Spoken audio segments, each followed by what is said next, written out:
2.5, evaluating expressions using integers. The title kind of stinks for what we're actually really going to do. Evaluating expressions is like basically here's a bunch of numbers, now find the solution to them, like numbers and symbols. So integers, what's an integer again? These integers here? A number that's opposite. Positive or negative? Does it have decimals? No. No decimals, no fractions. Oh, integers. So you shouldn't be getting fractions and decimals in your answers right yet. So if you are, then you probably made a mistake. For integers, we won't get any decimals. Are you writing? So order of operations, hopefully you remember some of this from last year. It's not brand new, hopefully, to you. There's this little saying, and I don't really care if you write it or not, but we're going to talk about it. Please excuse. And I always write my and dear Aunt Sally. Why? Because addition, I think, take it away. Go for it. Addition, subtraction, multiplication. Yeah, but why do I write them on top of each other like that? What does the P stand for? Because they're opposites of each other. Because they are not. They are opposites, but it doesn't matter which. One doesn't go before the other. You work left to right with them. So if you have both addition and subtraction in a problem, you have to do the addition before you do subtraction if it's still left of it. You spelled ant wrong. No, I didn't. You spelled A-U-T. Why can't it be an ant? It's an ought. It's ought. It's real ought. Yeah, it's not. Yeah. Why can't it be? Please excuse my dear Aunt Sally. You wrote Like I have an aunt named Sally. Yeah, but you spelled. What? You didn't say. Why can't I have a little aunt named Sally? It's not. There's no N. It's you. Oh, that is an N. This is an N. You guys, that's an N, people. Exactly. All right. So let's talk about what these are. The P. What are those? Those are your parentheses things. I'm not going to write out the whole parentheses. The E. Exponents. What are exponents? Those are the little numbers up above. I know what they are. The M and the D is multiplication and division. I'm just going to write the symbols there. The A and the S are addition and subtraction. I would encourage you for a while here to write this when you're doing your assignment, is to write on the top of your assignment paper. Headmass. Not Okay. PE. Please excuse my dear Aunt Sally, not aunt, my Aunt Sally. The other thing here, you always work parentheses first, then exponents, then multiplication and division, then addition and subtraction.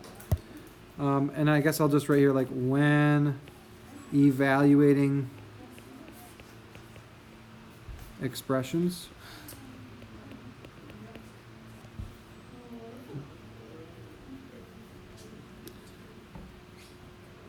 I encourage you, and I'm probably actually going to require you to do this thing that's going to be in capital letters here. Show your work. I know it's very difficult.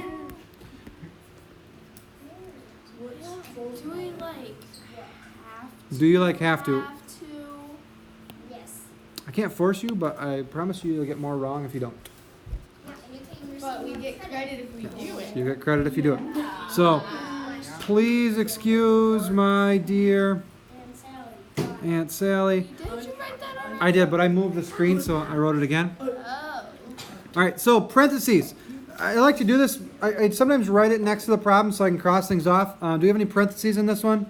Yes. Yes, so 6 plus 2 is? 8. 8.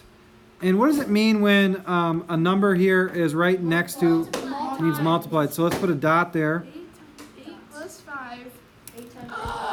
So notice I solved the parentheses, so I'm done with that. Do I have any exponents? No. No. Do I have any multiplication? Yes. Yes. 8 times 8 is? 32. No, that's 64. Plus Do I have any division? No. Do I have any addition or subtraction? Yes. 64 plus 5 is? 69. Done. Circle your answer. I encourage you / require you to solve like this vertically. Do not do what I'm going to write here. Don't even write it on your page. It's just a bad habit to get into. If I did 8, 6 plus 2 plus 5 equals 8 times 8 plus 5 equals 64 plus 5. And you like try to cram it all into like one line. Don't do that. But can we still use calculators? But it's actually safe with space. I don't care about space. We cut down trees for paper. The way you did it. So we'll cut more paper down. Nature for paper? Yep. Would you rather kill God's creation for paper I would rather you show your work so you get the things right than kill God's than creation? save paper. So let's try this next one. We got my please excuse my dear Aunt Sally. Not a Aunt Tally. He's at 3 right now. No? Is this one times 4? Aunt Sally. Here we go. What's first? Yeah, he's at 4. Parentheses. Everything in the parentheses. I go in my parentheses. What's inside my parentheses? Exponent. An exponent. So I have to do my exponent first here. I thought we do the 5 times We do. 5 is 25. But because it's inside the parentheses, I do everything inside there first. So first is this 5 squared because it's inside parentheses. So we got 25. Extra number on top. Yep. Minus 2. And I'm going to write the dot there. I know it wasn't in the original problem, but the times 3. So what's next? I've got inside parentheses still 25 minus 2 times 4. What do I do first? The multiplication. Yeah, this multiplication here. 2 times 4 is 8. 8.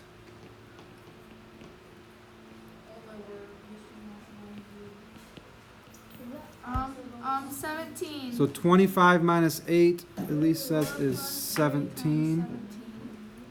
So 3 times, what's 3 times 17? What's 3 times 17? Calculators. Don't know.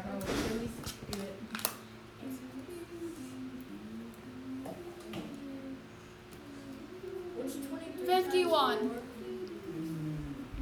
What's 23 times 4? 23 times 4? No, that's your How'd you get 23? On the calculator. It's 55. 25 minus 8. 17. You got to do, when you're inside your parentheses, Zach, you've got to do your multiplication first. Multiplication comes before subtraction. So we end up with Yeah, I was 51 right. plus It's 4. 17. We get 55. Okay, that might take you 3-4 lines on your assignment sheet. That's fine. That's what I'm looking for. Okay? 55.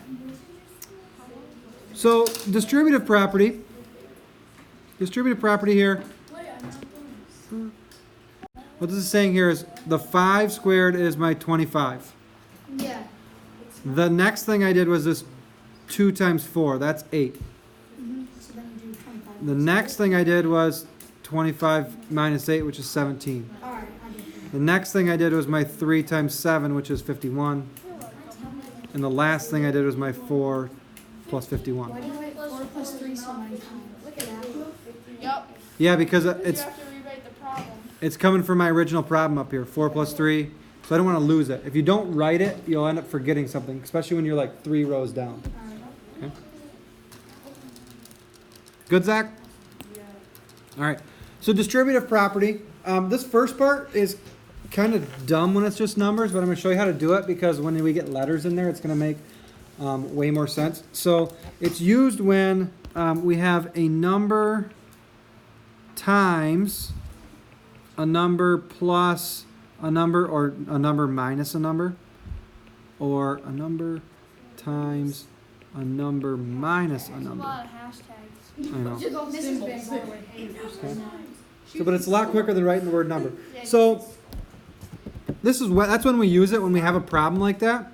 Just use symbols. And it, I'll show you with these numbers here. What it means is you take the 4 times 3 and the 4 times 5. So we're distributing the 4 to the inside, and then we add them together. Me. So Me either. let's look. A lot of you would probably just say like, instead of the distributive property in this one, you'd probably just do 3 plus 5 is 8, Times 4 4. times and times 4, Yeah. and that gives you Wow. 32. 32, right? So this will make more sense on the back side, and if we put letters in here, because you'll be like, oh yeah, that does obviously But it happen. answers- So but it 4 answers times the 3 same is thing. 12 plus 20 here. We still get the same answer, right? So that's just showing that it works. Okay? So you take your number on the outside times the first number on the outside times the second number, and because it's addition here, we add them together. Yeah, that works. If it was subtraction, we'd have to subtract them. So we're not getting into it now, but if you had a problem like 4 times a plus 5, you can't do what we did in this one, 3 plus 5, because we have an a there. You can't add a to 5, right? Yeah. So the distributive property makes sense to do that. We're not doing the letters yet, okay? So it's, again, that's why I said it's kind of dumb when it's just numbers, because you'd probably just add them and multiply, Alright. right? But now let's go to the back On side. our homework, we have to do it the way. Well, this is where it's going to make tough math easier to do in your head. And we all do this from time to time. Okay? So when you think of the number 4 times 97, that'd be really hard to do in your head. It's I don't know.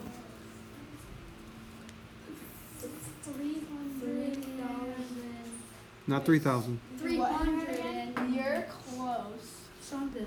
See, we're kind of doing some estimating, right?